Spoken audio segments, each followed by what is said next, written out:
Yeah. I know it's only a few years removed from the draft. Lego, stop talking about 2018. I know, that's what you're thinking, but I wanted to talk about a different angle in 2018. Not the Quinn Hughes or the Kotkaniemis or the Zadinas.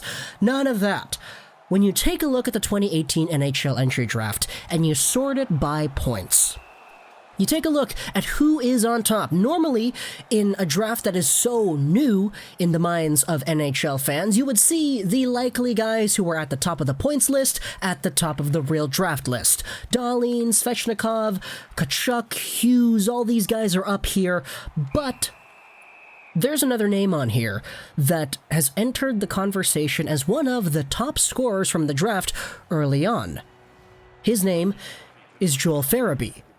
And he is not a top 10 pick. In fact, Farabee was taken 14th overall by the Philadelphia Flyers and has such since showed off himself as one of the better prospects and players today than some of the guys taken ahead of him.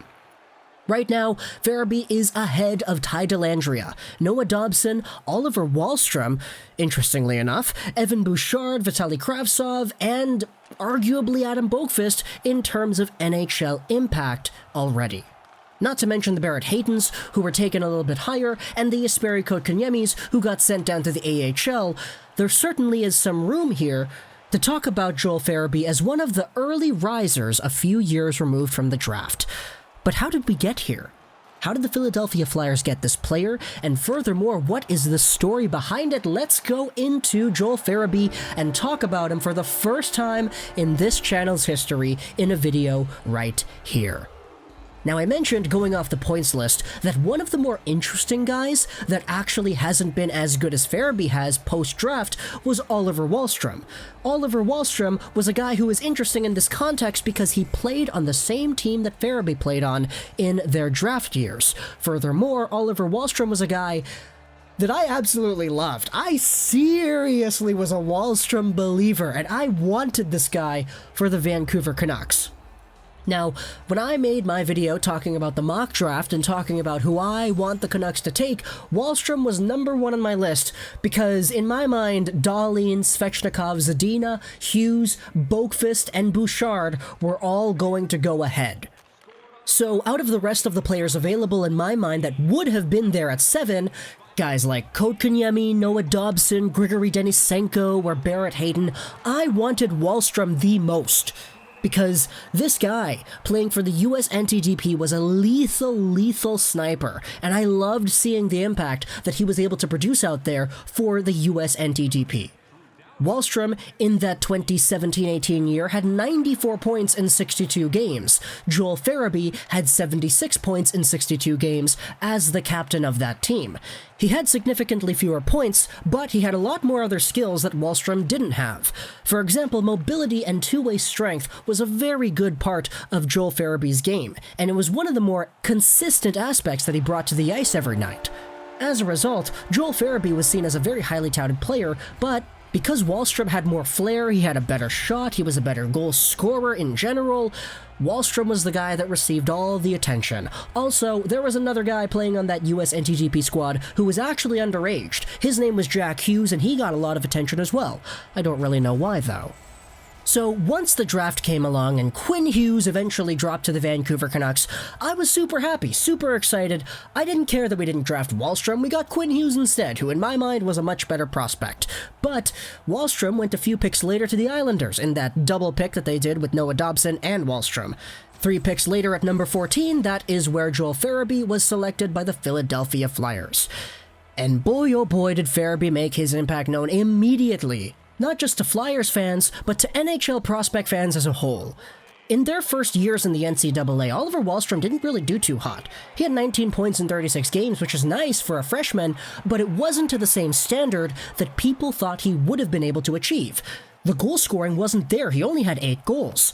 Meanwhile, Joel Farabee was a guy who was legitimately the best first-year freshman eligible player in the entire NCAA.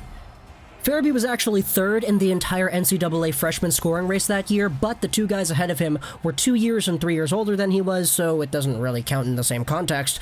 But Farabee, with his first year in BU, had 36 points in 37 games played, a legitimate point-per-game player in a league where there were no other point-per-game freshmen the entire season aside from the other two we talked about. He signed a contract immediately after finishing off his season with the BU University Terriers, and afterwards, he actually had to rehab a little bit because he did have an injury, but it's alright, you gotta slow down once in a while, right? The guy was looking to get to a hot start to his NHL career, and that didn't happen immediately. In fact, a lot of Flyers fans were kind of surprised with how the year started out, because both Morgan Frost, who was really good in the OHL, and Joel Farabee, who was one of college's best freshmen, started out with the Lehigh Valley Phantoms. Now, in normal circumstances, that wouldn't be too bad. It's just the fact that they were so good last year, to a point where some people thought they could have made the NHL the next year, was kind of shocking, but at the same time, okay, they're young guys, they gotta do what they gotta do to develop. Farabee afterwards, though, was called up into the Philadelphia Flyers system after notching up 4 points in 5 games with the Lehigh Valley Phantoms. And let me tell you, even though he was only 19, this guy stepped into the league and he was honestly not bad. He solidified himself as a legitimate top 6 potential forward, playing most of his minutes with Kevin Hayes, Scott Lawton here and there, and he got adjusted to the speed of the NHL quickly. His mobility was always a strong suit, so his skating and his ability to move just translated really nicely to the NHL. Combined with his two-way instincts that were really refined and his goal-scoring ability that he did carry over, he finished up the year with 21 points in 52 games. That's not bad at all for a first-year 19-year-old NHL player who was not one of the higher picks in his draft class. Sure, he wasn't perfect, he didn't have a positive Corsi, and in fact, he was really unlucky the entire year. He had a 9.9 shooting percentage, and a lot of Flyers fans would say if you just watch this guy, you could see him probably have the potential to get way more goals than he did because he whiffed and ended up missing on so many of the opportunities that he got. This guy could have had much more points, but still, we're settling down for a very stable 21 in 52 games instead, which still isn't bad at all for a 19-year-old. He averaged 14 minutes a night in a role that a lot of Flyers fans would say was a middle 6, somewhat of a top 6 role depending on the game, and Flyers fans everywhere were saying things like, yeah, you know, this guy is legit, he can play, he's going to adjust, he's going to get better, and in a league where trajectory is so important, progress is so important from one year to the next, momentum is really important, this is a really, really good sign. Meanwhile, Oliver Wahlstrom is over there getting half a point a game in the AHL, which is the same points per game as what Farabee was having in the NHL, so, you know, the early bird gets the worm, I guess. Now, I don't want to make this video sound like I'm saying, oh, Farabee is so much better than Wahlstrom. Today, Farabee is better than Wahlstrom. Things could change 10 years from now. But just taking a look at how the 2018 draft is shaped up, the players who were taken, and then the order that they were taken in, Joel Farabee is looking like a really nice early pickup to contend past the guys who were taken ahead of him. Sure, long-term we may have a different answer, but today, taking a look at how things have gone, it's really awesome to see how Joel Farabee has adjusted. There was a weird little stint towards the beginning of March where Sean Couturier was out with the flu and the Flyers didn't know if he would actually come back, so they sent Farabee down to the AHL, but then they immediately kept him back up the same day because they were like, oh no, he's a game-time decision, if he doesn't come back, Farabee's gonna play, and then Farabee ended up staying with the team for a few more games and he didn't go back to Lehigh Valley, and then the NHL season got paused up, so he's technically a Flyer still, but whether or not this continues next year, a lot of Flyers fans have been saying the same thing. Okay, they're keeping Farabee in the lineup because when he plays, the team is just better. And that's something that going over into the next 5 years of his career could be really important. Farabee was always supposed to be a really good top 6 potential winger, scoring winger, who's got a really strong two-way game as well. He even spent some time on the PK this past season, for crying out loud.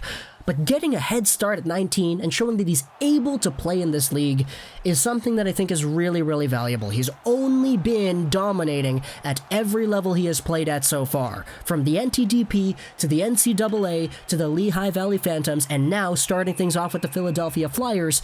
Joel Farabee is a legitimately good player.